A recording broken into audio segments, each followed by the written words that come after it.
Hello friends, welcome to 24 knowledge official YouTube channel.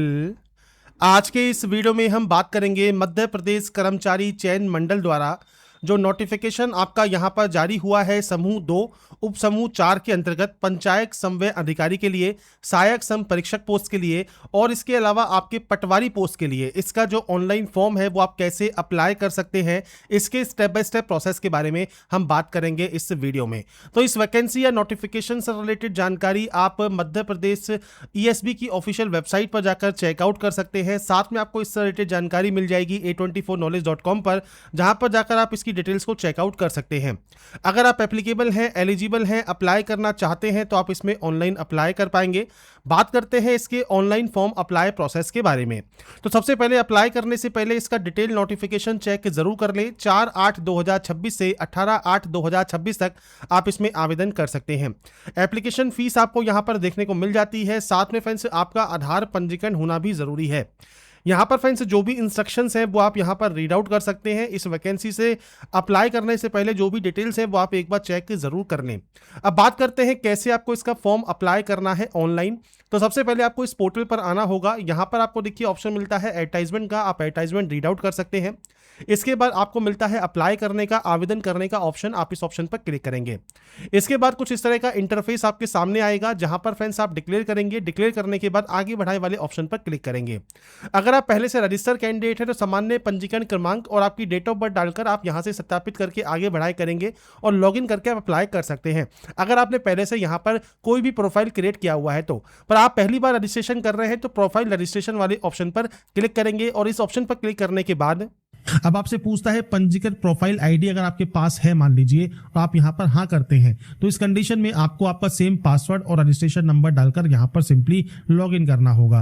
पर friends आपके पास मान लीजिए आईडी नहीं है और आप यहां पर नहीं पर क्लिक करते हैं तो इस कंडीशन में आपको यहां पर देखिए आपका जो मोबाइल नंबर है और आपका जो मेल आईडी है, ये बेसिक जानकारी है जो कि आप यहां एंटर करेंगे और उसके बाद इस कैप्चा कोड को डालकर ओटीपी प्राप्त करे वाले ऑप्शन पर क्लिक कर देंगे। इसके बाद फ्रेंड्स आपके देखिए रजिस्टर फ्रेंड्स मोबाइल नंबर पर एक ओटीपी आती है, वो ओटीपी आपको यहां पर टाइप करना होगा और उसके बाद आप यहां से सिंपली ओटीपी सत्यापित कर सकते हैं। इसके बाद फ्रेंड्स आपके देखिए मोबाइल नंबर पर एक मैसेज आएगा, एसएमएस आएगा जिसमें आपको आपका सामान्य पंजीकरण क्रमांक और आपका देखिए जो प्रोफाइल पासवर्ड है वो आपको मिल जाएगा। इसके बाद आप इस कैप्चा कोड को डालेंगे और सिंपली यहां से लॉग इन कर लेंगे। तो यहां पर फ्रेंड्स देखिए आपसे कहा गया है प्रोफाइल पासवर्ड में या फ्रेंड्स आपके कोई भी डिटेल्स में अगर आपको दिक्कत आ रही है तो आपके जो ब्राउजर की हिस्ट्री है, कुकीज है, इमेजेस हैं, पासवर्ड है, उन सभी को डिलीट करके आप इस पेज को रिफ्रेश करें और उसके बाद सिंपली यहां से आप लॉग इन कर सकते हैं। इसके बाद फ्रेंड्स नेक्स्ट ऑप्शन आता है प्रोफाइल पंजीयन ई केवाईसी का। तो फ्रेंड्स यहां पर देखिए जो ई केवाईसी है वो आपको यहां पर करना होगा। आधार क्रमांक आपके पास होना चाहिए, आप यहां पर क्लिक करेंगे। अब देखिए बायोमेट्रिक मशीन अगर आपके पास है या किसी शॉप से आप करवा रहे हैं जिनके पास बायोमेट्रिक है तो आप इस ऑप्शन को सेलेक्ट कर सकते हैं। आपके बायोमेट्रिक से भी आप सत्यापित करा सकते हैं। अगर मान लीजिए बायोमेट्रिक नहीं है, आप घर से फॉर्म को अप्लाई कर रहे हैं तो आप ई केवाईसी ओटीपी कर सकते हैं। मतलब आपके फ्रेंड्स से जो आधार क्रमांक है उस पर एक ओटीपी आएगी, वो ओटीपी आपको देना जरूरी रहेगा। तो आपका सबसे पहले आधार कार्ड नंबर आप यहां पर एंटर कीजिए। इसके बाद यहां से डिक्लेयर कीजिए, आपको इस कैप्चा कोड को एंटर करना है और जनरेट ई केवाईसी ओटीपी करना है जिससे आपके आधार कार्ड है उस पर रजिस्टर मोबाइल नंबर पर एक ओटीपी आएगी, वो ओटीपी आपको वेरीफाई करनी होगी। अब दो तरीके से कर सकते हैं। अगर मान लीजिए ओटीपी नहीं आ रही है तो उस कंडीशन में आपको फ्रेंड्स फिर बायोमेट्रिक ही करना होगा और बायोमेट्रिक जो आप करेंगे ये ध्यान रखिएगा आपके पास बायोमेट्रिक मशीन होनी चाहिए तो ही ऑप्शन वर्क करेगा। अगर नहीं है तो आप ओटीपी आप यहां सत्यापित करवा सकते हैं। अगर आधार कार्ड में मोबाइल नंबर रजिस्टर नहीं है तो आधार सेंटर पर जाकर रजिस्टर करवा सकते हैं और उसके बाद अपने फ्रेंड्स यहां पर जनरेट ई केवाईसी ओटीपी करने के बाद अपने आधार कार्ड को ओटीपी से वेरीफाई आप कर लेंगे। तो इसके बाद फ्रेंड्स जैसे ही आपकी देखिए ओटीपी यहां पर कंप्लीट होती है, ओटीपी आपके पास आती है, आपको यहां पर 6 डिजिट की ओटीपी टाइप करना होगा और इसके बाद यहां से आपको इसे डिक्लेयर करना होगा और उसके बाद गेट डिटेल्स पर क्लिक करना होगा। इसके बाद फ्रेंड्स आपका यहां पर देखिए जो डैशबोर्ड है मध्य प्रदेश कर्मचारी चयन मंडल परीक्षा फॉर्म भरने हेतु आवेदक का प्रोफाइल पंजीकरण, मतलब जो रजिस्ट्रेशन आपका फ्रेंड्स यहां पर है, जो प्रोफाइल है वो आपके सामने यहां पर ओपन हो जाएगा। अब आपको यहां पर देखिए कुछ बेसिक जानकारी एंटर करनी है, आप अपने अकॉर्डिंग जानकारी एंटर करेंगे। मैं सिर्फ आपको डेमो यहां पर शो कर रहा हूं। सबसे पहले यहां पर है कैंडिडेट का नाम, तो आप यहां पर कैंडिडेट का नाम देंगे फर्स्ट नेम। अगर कैंडिडेट का कोई उपनाम है मतलब सरनेम है तो वो आप दे सकते हैं, नहीं है तो आप यहां पर एनए लिख देंगे। देंगे। तो ये फ्रेंड्स आपको यहाँ पर आपके अकॉर्डिंग देना होगा।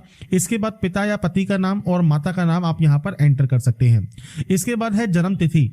10वीं की मार्कशीट के अकॉर्डिंग आपका जो डेट ऑफ बर्थ है वो आप इस कैलेंडर के माध्यम से सेलेक्ट कर सकते हैं। तो डेट, मंथ एंड ईयर वो आप सेलेक्ट कर लेंगे। अब आपसे पूछता है मध्य प्रदेश के मूल निवासी अगर आप हैं आप यहाँ पर हाँ कर सकते हैं, नहीं है तो आप सिंपली नो कर सकते हैं। बस ये ध्यान रखिएगा मध्य प्रदेश के अगर आप मूल निवासी नहीं है उस कंडीशन में भी आपको फ्रेंड्स मध्य प्रदेश राज्य का जो रोजगार कार्यालय है उसका रजिस्ट्रेशन आपको शो करना होगा। अगर वो आपके पास है तो ही आप यहाँ पर जो है फॉर्म को अप्लाई कर पाएंगे। अगर आप रजिस्ट्रेशन नहीं करवा सकते हैं मध्य प्रदेश राज्य में तो फ्रेंड्स आप इसमें जो है फॉर्म को अप्लाई नहीं कर पाएंगे, क्योंकि बाद में आपसे फ्रेंड्स वो रजिस्ट्रेशन नंबर भी रिक्वायर्ड मांगा जाएगा। तो ये जानकारी आपको आपके अकॉर्डिंग देनी है। आपका जेंडर आपको देना है, आपकी श्रेणी कौन सी है, जनरल है, एससी है, एसटी है, ओबीसी है, वो आप यहां से सेलेक्ट कर सकते हैं। अब मैं यहां पर फ्रेंड्स आपको रिजर्व कैटेगरी से फॉर्म को अप्लाई करके शो करूंगा। अगर आप ईडब्ल्यूएस से बिलोंग करते हैं तो आप यहां पर यस या नो कर सकते हैं। इसके बाद है उच्च शैक्षणिक योग्यता का स्तर, मतलब हायर क्वालिफिकेशन आपकी क्या है। अब हायर क्वालिफिकेशन आपकी कोई भी हो सकती है, तो आप इनमें से आपके अकॉर्डिंग जो भी हायर क्वालिफिकेशन है वो आप सेलेक्ट कर लेंगे।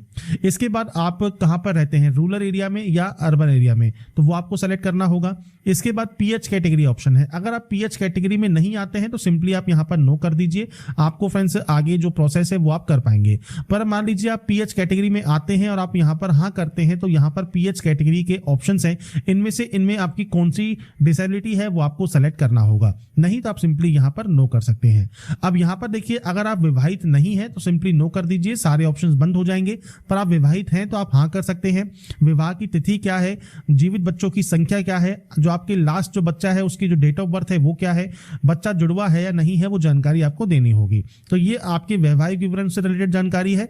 नहीं है तो आप सिंपली नो कर सकते हैं। इसके बाद है एड्रेस। अब आपको यहाँ पर आपका मकान नंबर, आपका गली या मोहल्ला कौन सा है, आपका क्षेत्र या कॉलोनी कौन सी है, शहर या तहसील कौन सी है, इसके अलावा आपका फ्रेंड्स राज्य कौन सा है, जिला कौन सा है, पिन कोड क्या है, ये बेसिक जानकारी आपको यहाँ पर प्रोवाइड करनी होगी। इसके बाद फ्रेंड्स नीचे आने पर आपसे पूछता है आवेदक के शरीर का स्थायी पहचान चिन्ह। तो फ्रेंड्स कोई भी कट का निशान, कोई मोल, कोई बर्न का निशान है आपके चेहरे पर, हाथ पर, पैर पर, आप उसकी जानकारी यहाँ पर प्रोवाइड कर सकते हैं। नहीं है तो आप यहाँ पर नो मार्क की एंट्री कर सकते हैं। परीक्षा कक्ष में आपको फ्रेंड्स एक फोटो युक्त पहचान पत्र लेके जाना होगा, जिसमें voter ID, Aadhaar card, driving licence, PAN card, passport, कोई भी आईडी आप ले जा सकते हैं। आप उसे सेलेक्ट करेंगे। आपका जैसे आधार कार्ड है तो आधार कार्ड का नंबर आपका ऑटोमेटिक यहाँ पर आ जाएगा। इसके बाद आप इस डाटा को डिक्लेयर करेंगे और पंजीकृत करने वाले ऑप्शन पर क्लिक कर देंगे। इसके बाद फ्रेंड्स यहाँ पर देखिए मध्य प्रदेश कर्मचारी चयन मंडल द्वारा निर्धारित स्कैन दस्तावेज फाइल आपको यहाँ पर अब आपको अपलोड करना है। अब क्या क्या जानकारी आपको अपलोड करनी होगी, सबसे पहले आप यहाँ पर फोटो अपलोड करेंगे आपकी, और इसके अलावा फ्रेंड्स आपका सिग्नेचर आपको यहाँ पर अपलोड करना है। आपका फ्रेंड्स हैंड रिटन डिक्लेरेशन आपको यहाँ पर अपलोड करना है। तो इसके लिए आपको फ्रेंड्स यहाँ पर देखिए कहा गया है मुझे अपना फोटो हस्ताक्षर उचित स्थान पर सही और स्पष्ट रूप से दिखाई दे रहा है। आपको यहाँ पर देखिए मल्टीपल जो ऑप्शंस है वो आपको यहाँ पर मिल जाते हैं फोटो साइन अपलोड करने के, जहां पर आप अपनी लाइव फोटो आप यहाँ पर अपलोड करेंगे। अब देखिए कुछ इंस्ट्रक्शंस हैं, इनको भी ध्यान से जरूर पढ़ लीजिए। आवेदन फॉर्म में अभ्यर्थी का लाइव फोटो अनिवार्य रूप से संलग्न किया जाना जरूरी है। अभ्यर्थी को अपने हस्ताक्षर एवं स्वयं की हस्तलिपि में लिखा हुआ घोषणा पत्र भी स्कैन करके अपलोड करना जरूरी रहेगा। फोटो की जो फ्रेंड्स है यहाँ पर गुणवत्ता है वो सही होनी चाहिए। फोटो सामने से खींचा होना चाहिए। आंखें, कान, नाक, जो भी आपके फ्रेंड्स जो भी मुंह है उसे स्पष्ट रूप से दिखाई देना अनिवार्य है। फोटो कैप्चर का माध्यम कौन कौन सा है, लाइव फोटो, वेबकैम से आप फोटो कैप्चर कर सकते हैं। आपका वेब कैमरा देखिए अगर आपका यहाँ पर डिटेक्ट कर लेता है तो आपको यहाँ पर बताएगा कि वेब कैमरा से आप फोटो कैप्चर कर सकते हैं। अगर आप मोबाइल कैमरा से करना चाहते हैं तो यहाँ पर देखिए एक ऑप्शन है जनरेट क्यूआर का, आप इस पर ऑप्शन जो है क्लिक करना है। आपका एक क्यूआर कोड स्कैन हो जाएगा, आप इसे मोबाइल से स्कैन कर लेंगे और मोबाइल से भी आपकी जो है फोटो आप यहाँ पर कैप्चर कर सकते हैं। इसमें फ्रेंड्स आपका यहाँ पर देखिए किस वजह से फोटो जो है आपका रिजेक्ट किया जा सकता है उसकी जानकारी दी गई है। इसके अलावा फ्रेंड्स यहाँ पर देखिए बटन का नाम आपको दिया गया है। पहला है फोटो कैप्चर करें, दूसरा है क्यूआर जनरेट करें ताकि आप मोबाइल कैमरे से फोटो कैप्चर कर पाएं, मोबाइल से कैप्चर फोटो पाएं और फॉर्म में आवेदक का फोटो रीटेक या आप अपडेट यहाँ पर कर सकते हैं। तो ये ऑप्शंस आपको यहाँ पर मिलते हैं। इसके अलावा आपको यहाँ पर सिग्नेचर का ऑप्शन मिलता है। यहाँ पर डिक्लेरेशन देखिए आपको दिया गया है इंग्लिश में या हिंदी में, तो अपनी सेल्फ हैंड राइटिंग में आप इनमें से कोई भी आप यहाँ पर डिक्लेरेशन को यहाँ पर अपलोड कर सकते हैं। आपको सिंपली ब्राउज पर क्लिक करना होगा, फाइल को सेलेक्ट करना होगा और इसके बाद फ्रेंड्स यहाँ पर देखिए जो ये बॉक्स है, इसे फ्रेंड्स आप अपने देखिए जो सिग्नेचर है उसके अकॉर्डिंग आप यहाँ पर देखिए छोटा या बड़ा आप यहाँ पर कर सकते हैं। अपने अकॉर्डिंग आप इसे यहाँ पर सेट कर लीजिएगा। इसके बाद ग्रीन टिक पर क्लिक कर दीजिएगा, आपका सिग्नेचर यहाँ पर आ जाएगा। ऐसे ही डिक्लेरेशन को भी आपको ब्राउज पर क्लिक करके यहाँ पर अपलोड कर देना है।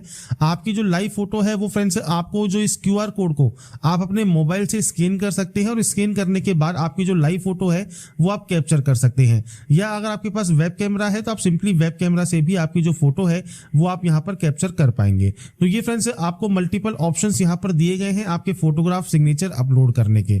इसके बाद जब आप यहां पर जैसे सिग्नेचर आपका अपलोड हो गया है तो आपको यहां पर देखिए डिक्लेयर करना होगा कि आपको सही ढंग से ये यहां पर शो कर रहा है, तो आपको यहां पर इसको जो है डिक्लेयर करना होगा। इसके बाद नीचे आने पर जब तीनों आपके ये अपलोड हो जाएंगे, इसके बाद यहां पर ऑप्शन आएगा अपलोड फोटो सिग्नेचर और डिक्लेरेशन का, आप इस ऑप्शन पर क्लिक कर देंगे।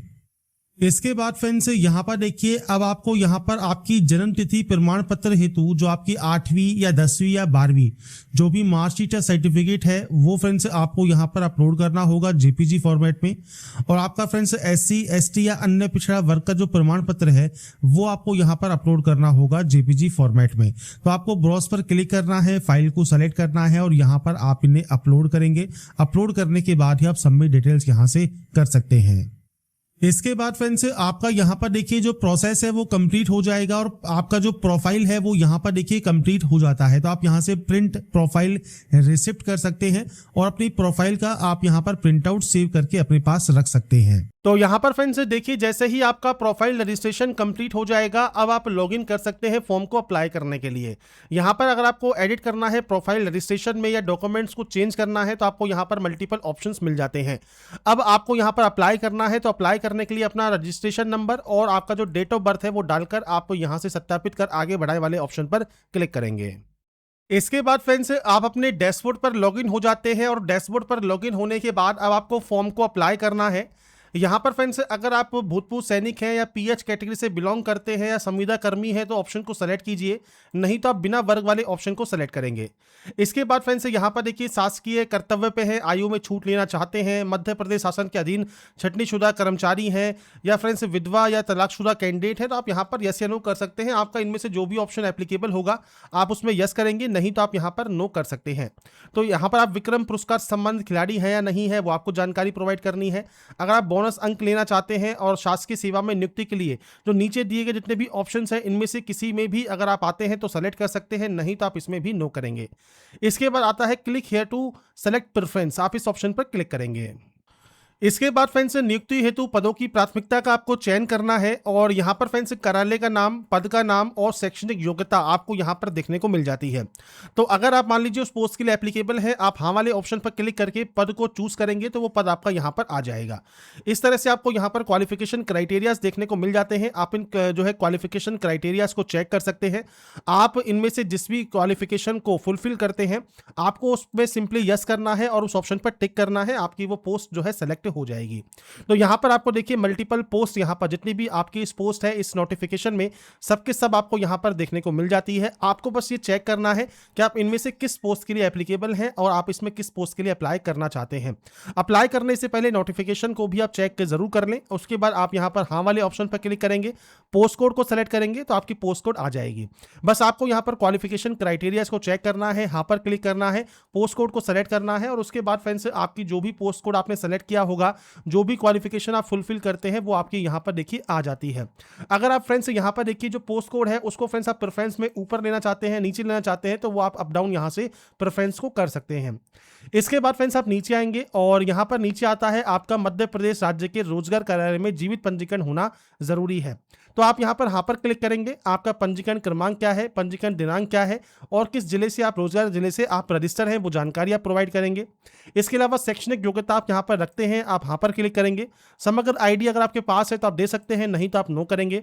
आपका परीक्षा शहर आप यहां पर कौन सा लेना चाहते हैं तो अपने अकॉर्डिंग जो भी प्रेफरेंस आप यहां पर देना चाहें इस तरह से आपको प्रेफरेंस यहां पर देनी है। तो आप अपने अकॉर्डिंग जो भी प्रेफरेंस अपने एग्जाम सेंटर की देना चाहें वो आप यहां पर दे सकते हैं। इसके बाद फ्रेंड्स आप नीचे आएंगे, सारी प्रेफरेंस को सेलेक्ट आप कर लीजिएगा आपके अकॉर्डिंग और इसके बाद फ्रेंड्स आप यहां से डिक्लेयर करेंगे और डिक्लेयर करने के बाद आगे बढ़ाए वाले ऑप्शन पर क्लिक करेंगे। इसके बाद फ्रेंड्स नेक्स्ट ऑप्शन आता है आपके क्वालिफिकेशन का। तो फ्रेंड्स आपके जितने भी प्रमाण पत्र हैं, मार्कशीट है, सर्टिफिकेट है, उन सभी को कंबाइन करके आप पीडीएफ बनाएंगे। पीडीएफ का साइज 500 केबी का आपका कम से कम यहाँ पर होना चाहिए। और उसके बाद यहाँ पर आप इसे जो है पीडीएफ में अपलोड करेंगे और अपलोड करने के बाद सबमिट डिटेल्स आप यहाँ पर कर सकते हैं। तो आपकी जो भी क्वालिफिकेशन सर्टिफिकेट है उन सभी को कंबाइन करके आपको एक पीडीएफ बनानी है और यहाँ पर अपलोड कर देना है।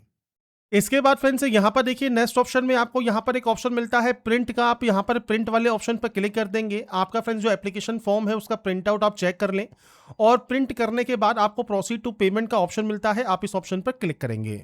इसके बाद फ्रेंड्स मल्टीपल ऑप्शंस हैं। आप चाहे नेट बैंकिंग यूजर हैं, आप चाहे कार्ड यूजर हैं, आप चाहे यूपीआई यूजर हैं, आप इनमें से कोई भी ऑप्शन को सेलेक्ट कर सकते हैं और आपका जो पेमेंट है वो आपको यहाँ पर कंप्लीट करना होगा। तो यहाँ पर फ्रेंड्स पेमेंट जो है वो आप यहाँ पर कंप्लीट कर सकते हैं। इस क्यूआर कोड को स्कैन कीजिएगा और आपका जो पेमेंट है वो आप यहाँ पर कंप्लीट कर लेंगे और पेमेंट कंप्लीट होने के बाद आपकी जो प्रोसेस है वो कंप्लीट हो जाती है। तो यहाँ पर फ्रेंड्स देखिए जानकारी है वो मैंने आपको प्रोवाइड कर दी है, कैसे आप मध्य प्रदेश एमपी पटवारी का जो ऑनलाइन फॉर्म है वो आप अप्लाई कर सकते हैं। बाकी अदर पोस्ट के लिए भी आप अप्लाई करना चाहें तो अप्लाई आप कर पाएंगे। और इससे रिलेटेड जो भी जानकारी है वो आप इसकी ऑफिशियल वेबसाइट पर जाकर चेकआउट कर सकते हैं, नोटिफिकेशन को रीड आउट करके चेकआउट कर सकते हैं और लिंक आपको वीडियो डिस्क्रिप्शन में भी A24 नॉलेज का देखने को मिल जाता है। तो अगर आपको हमारा ये वीडियो या अपडेट पसंद आया है तो लाइक सब्सक्राइब से जरूर कीजिएगा। बाकी की जानकारी के लिए ऐसे ही बने रहिए हमारे साथ, देखते रहिए हमारा YouTube channel. Thanks for watching.